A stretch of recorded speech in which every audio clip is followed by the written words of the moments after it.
Hello student, आप सभी का स्वागत है। आज हम IIT-JEE की एक प्रॉब्लम सॉल्व करेंगे जिसमें हम जो साइक्लिक कंपाउंड उसमें दिया गया था जो जिसके अंदर पाई बॉन्ड प्रेजेंट है और उसमें जो है उसका HBr के साथ रिएक्शन करके जो ब्रोमोनेटेड जो कंपाउंड उसमें बनता है, क्या मेजर प्रोडक्ट बनेगा वो हम डिस्कस करेंगे और क्या इसका आंसर होगा। So let's start the solution. So student, इसमें क्या HBr के साथ इसकी जो है रिएक्शन करवाई गई है इसमें। सबसे पहले जो हम इस बॉन्ड को हम मान लेते हैं A और इसको मान लेते हैं B, इसको मान लेते हैं C अगर HBr की इस पे एडिशन होती है। सबसे पहले अगर जो HBr जो है A, ये वाला जो पाई बॉन्ड अगर यहाँ पर अटैच होता तो उस केस में यहाँ पर क्या इसमें इंटरमीडिएट बनेगी। इस केस में जो इंटरमीडिएट पॉसिबल है वो जो है यहाँ पर डबल बॉन्ड।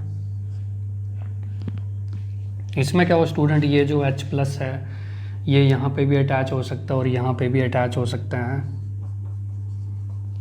अगर ये यहाँ पर अटैच होता तो उस केस में क्या होगा, H यहाँ पर अटैच हो तो पॉजिटिव चार्ज यहाँ पर बनेगा। सेकंड इंटरमीडिएट जो है इसमें क्या पॉसिबल हो सकती है, अगर ये दूसरी पोजीशन पर इसकी अटैच हो तो उस केस में क्या कंपाउंड यहाँ पर बनेगा। तो इस केस में क्या स्टूडेंट, अगर H यहाँ पर अटैच होता तो पॉजिटिव चार्ज यहाँ पर आएगा इस केस में। सेकेंडली अगर जो है ये इसकी B पोजीशन पर अटैक करता है तो उस केस में क्या इंटरमीडिएट इसमें बनेगी। तो इसमें डबल बॉन्ड ये यहाँ पे है, ये यहाँ पर। तो इस केस में जो है अगर इस पोजीशन पर H पॉजिटिव जो है यहाँ पर अटैच होता तो पॉजिटिव चार्ज यहाँ पर आएगा प्लस। सेकंड अगर H प्लस इस पोजीशन पर अटैच है तो पॉजिटिव चार्ज यहाँ पर जाएगा। तो इस केस में जो है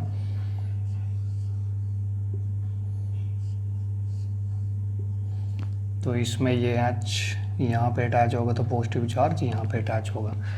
थर्ड केस में स्टूडेंट अगर ये C पर अटैक करता है तो उस केस में जो है क्या इंटरमीडिएट यहाँ पर जनरेट होगी, डबल बॉन्ड। इसमें जो है यहाँ पर डबल बॉन्ड, तो इसमें जो अगर यहाँ पर H है तो पॉजिटिव चार्ज यहाँ पर आएगा प्लस इस सेकेंड जो इंटरमीडिएट इसमें बनेगी वो ये पॉसिबल हो सकती है,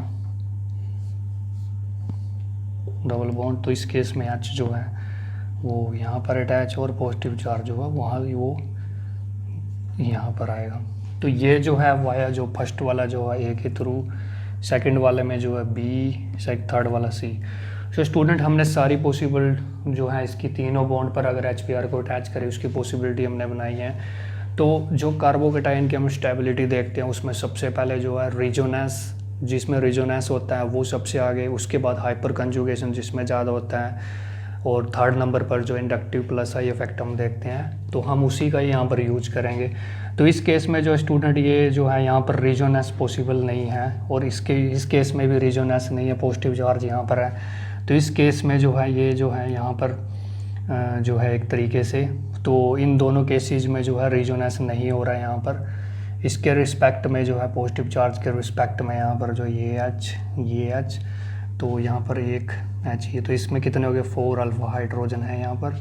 और इस केस में जो है इसके रिस्पेक्ट में जो H यहाँ पर जो है 3 अल्फा हाइड्रोजन है, 1 2 3 4। इस केस में स्टूडेंट क्या हो रहा है, इसमें रिजोनेंस हो रहा है यहाँ पर।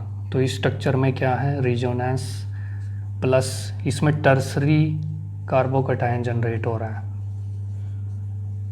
और यहाँ पर जो है यहाँ पर रिजोनेंस नहीं है, रिजोनेंस नहीं हो रहा है। तो इस केस में जो है यहाँ पर H तो यहाँ पर जो है 3 अल्फा हाइड्रोजन इसके पास है।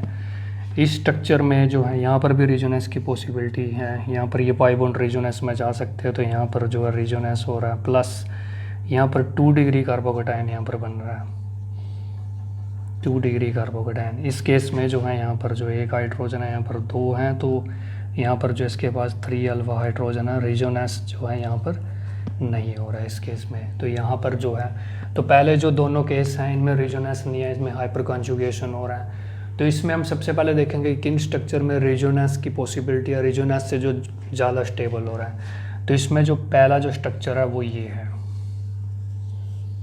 ओके। और इसमें जो सेकंड स्ट्रक्चर है स्टूडेंट वो ये वाला है जिसमें रिजोनेंस यहाँ पर हो रहा है। तो बाकी जो स्ट्रक्चर है, जो 4 स्ट्रक्चर, उसमें केवल हाइपर कॉन्जुगेशन हो रहा है। तो उस इन चारों स्ट्रक्चर को जो हम साइड में करेंगे तो हम यहाँ पर रीजोनेस देखेंगे, क्योंकि पहली जो प्रायोरिटी है वो रीजोनेस को दी जाती है, फिर हाइपर कंजुगेशन लास्ट में प्लस आई इफेक्ट। तो अब हम इन दोनों स्ट्रक्चर में को कंपेयर करेंगे। इन दोनों स्ट्रक्चर में जो है स्टूडेंट जैसे ही H प्लस ऐड करते हैं स्ट्रक्चर में टर्सरी कार्बोकेटायन यहाँ पर बन रहा है। रिजोनेस है टर्सरी कार्बोकेटायन, और इस केस में क्या बन रहा है, सेकेंडरी कार्बोकेटायन। रिजोनेस है लेकिन सेकेंडरी, लेकिन यहाँ पर टर्सरी कार्बोकेटायन प्लस रिजोनेस होने से कौन सा ज़्यादा स्टेबल होगा, ये वाला स्ट्रक्चर स्टेबल होगा।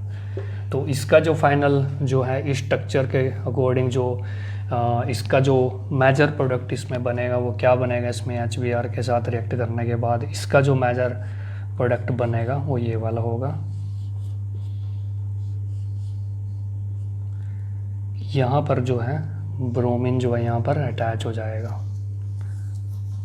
क्योंकि इस स्ट्रक्चर में रिजोनेस भी हो रहा है, टर्सरी कार्बोकेटायन यहाँ पर बन रहा है। बाकी सारे स्ट्रक्चर को हमने साइड में कर दिया क्योंकि इनमें केवल हाइपर कंजुगेशन हो रहा है। इनमें जो है यहाँ पर जो है एक तरीके से रिजोनेस नहीं है, तो रिजोनेस 2 में पॉसिबल है, और इसमें सबसे ज़्यादा स्टेबिलिटी इस स्ट्रक्चर, क्योंकि इसमें रिजोनेस प्लस टर्सरी कार्बोकेटायन यहाँ पर जनरेट हो रहा है। तो इसका जो मेजर प्रोडक्ट बनेगा वो ये बनेगा। तो इस क्वेश्चन का जो आंसर होगा वो ये वाला होगा। आई होप आप सभी को ये वीडियो अच्छी लगी होगी। अगर आपको ये वीडियो अच्छी लगी हो then like and subscribe my channel. Thank you.